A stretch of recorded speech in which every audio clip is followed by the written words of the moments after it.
क्योंकि आकाश की कोई सीमा नहीं, पृथ्वी का कोई तोल नहीं, साधु की कोई जात नहीं, पारस और सोनिया जी का कोई तोल नहीं, कोई मोल नहीं। कमाए होंगे अंबानियों ने पैसे, बने होंगे बड़े बड़े सेठ, लेकिन पिछले 20 साल में अगर किसी ने सबसे ज्यादा इज्जत कमाई है तो हमारी अध्यक्षा सोनिया जी ने कमाई।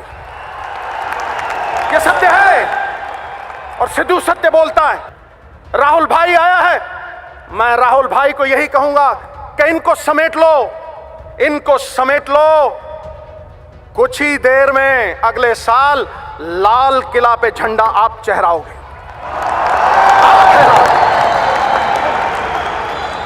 ये तय है, ये तय है। नमस्कार। सिद्धू की चापलूसी वाले बयान तो आपने सुने होंगे, जिसमें सिद्धू सोनिया गांधी और राहुल गांधी की जमकर तारीफ कर रहे हैं। वैसे भी ये तारीफ कोई आंतरिक तारीफ नहीं है, क्योंकि जब सिद्धू बीजेपी में थे तो उस वक्त उन्होंने कहा था कि मुन्नी से भी ज्यादा बदनाम हो गई है कांग्रेस। लेकिन जब इनकी दाल बीजेपी में नहीं गली तो फिर ये कांग्रेस में आ गई। और इनके कांग्रेस के दामन थामने के पीछे भी एक बड़ा राज था। इनको लगता था कि कांग्रेस इन्हें किसी बड़े पद से नवाजेगी, मगर ऐसा कुछ देखने को नहीं मिला। साथ ही इन्होंने पार्टी में शामिल होते ही जिस तरह से राहुल और सोनिया की खूब चापलूसी की, वो भी काम नहीं आई, क्योंकि अब खबर है कि सिद्धू ने अपने पद से इस्तीफा दे दिया है। चौंकाने वाली बात तो यह है कि सिद्धू ने इस्तीफा आज या कल में नहीं दिया, बल्कि 1 महीने पहले ही राहुल गांधी को भेज दिया था। यानी कि इन्होंने अपना इस्तीफा 10 जून को राहुल गांधी को रवाना कर दिया था। मगर राहुल गांधी ने भी उनके इस इस्तीफे की अनदेखी कर दी। जब सिद्धू ने देखा कि 1 महीना हो गया और राहुल गांधी भी अनदेखी करने लगे हैं, तो फिर आखिरकार उन्होंने इस इस्तीफे की जानकारी अपने ट्विटर पर लेटर को पोस्ट करके सार्वजनिक कर दी।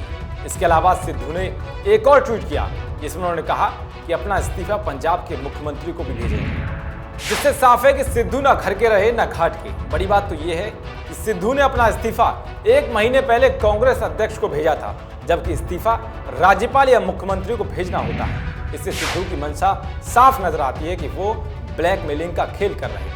आपको बता दें कि कांग्रेस नेता नवजोत सिंह सिद्धू पंजाब के मुख्यमंत्री कैप्टन अमरिंदर के साथ जारी विवाद को लेकर पिछले दिनों सुर्खियों में रहे। लोकसभा चुनाव के दौरान से दोनों नेताओं में मनमुटाव जारी है, क्योंकि हाल ही में सीएम कैप्टन की अध्यक्षता में हुई कैबिनेट की बैठक से सिद्धू ने दूरी बना ली थी। यही नहीं, बल्कि लोकसभा चुनाव में पंजाब में कांग्रेस को अच्छी संख्या में सीटें न मिलने का ठीकरा अमरिंदर सिंह ने सिद्धू पर फोड़ा था और केंद्रीय आला कमान से उनके खिलाफ कार्रवाई की मांग की थी। इतना ही नहीं, मुख्यमंत्री ने लोकसभा चुनाव के बाद 6 जून को हुई कैबिनेट की पहली बैठक में सिद्धू सहित कई मंत्रियों के विभाग बदल दिए थे। सिद्धू के पास पहले स्थानीय स्वशासन विभाग था, मगर अब उनके जिम्मे नवीनीकरणीय ऊर्जा विभाग सौंपा गया।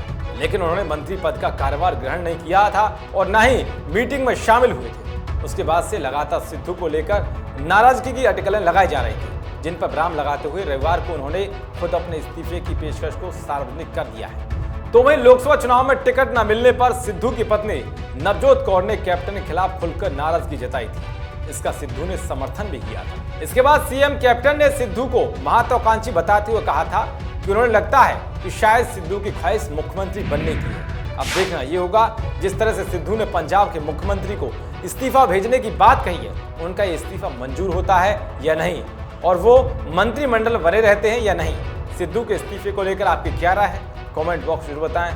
देश और दुनिया की तमाम खबरों को पाने के लिए देखते रहिए वीके न्यूज़। शुक्रिया।